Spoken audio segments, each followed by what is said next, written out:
My name is John Connor. My rank is GS-12.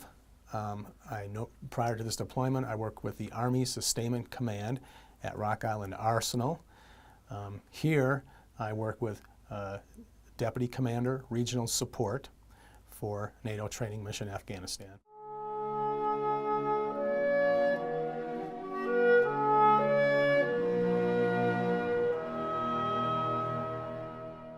I was at the Pentagon on 9/11.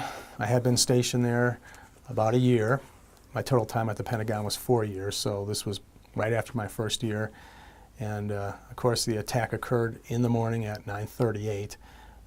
We were just in my boss's office, and we were watching the events unfold on his big 35-inch TV, and he said something to the effect like, if they could do that to the Twin Towers, they could probably do that to the Pentagon.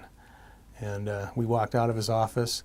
I walked into my cubicle area, and all of a sudden we heard this like large thud type of sound. Some people said later that they felt the air pressure drop, but we knew something was not right, and we immediately went out into the hallway, and we saw tons of people scattering for the doors. And at that point, everybody got outside. When we were outside, we were the next wedge over, and where we were actually outside in the area, we were on the other side of the Pentagon, and we saw the black billowing smoke just keep coming and rising, but we didn't know what had happened. In my naivete, I thought something like a boiler in the basement of the Pentagon blew up. But thanks to cell phones, people eventually got word that a jet, American Airlines Boeing 77, crashed into the Pentagon. And at that point, we had heard other rumors of further attacks in Washington, D.C. You didn't know if it was the start of World War III or what. And then emotions, of course, moved to the point of people getting hold of loved ones on their cell phones, because for a while there was no cell phone connectivity, and then, you know, letting wives, husbands, mothers, fathers, whoever know that they're okay. And then the relief of knowing about 4 hours later that you could get on a metro train because the service had been off for a while, and that you would eventually get home. And then, of course, the feeling of relief of hugging your loved ones upon coming home. From what I've seen with the Afghans, there are people, and I've seen both the police and the Army, there are people that want to get their country back on track again. They're willing to do the sacrifices.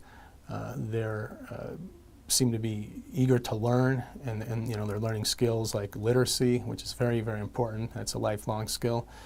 And time will tell, of course. It's not going to happen overnight. If people remember how the United States started with the Revolutionary War, things just didn't happen overnight. But over time, a country was developed, and I hope that's what happens for Afghanistan.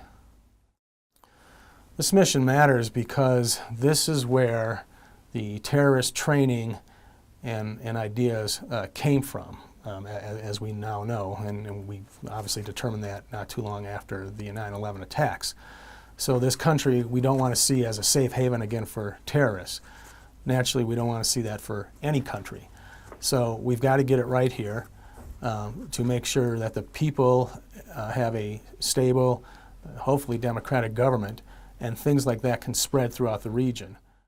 I would just like to say that looking back on 9/11 at the Pentagon that day, and then 10 years later, is that I never would have thought I would have been here, obviously. I'm glad I'm here. I retired from the Army as a soldier back in 2006. I didn't get the opportunity to deploy, and so I kind of feel like I've checked a block in that I wanted to deploy. Opportunity didn't come my way. I volunteered for this assignment, and it will be certainly in my memory for the rest of my life.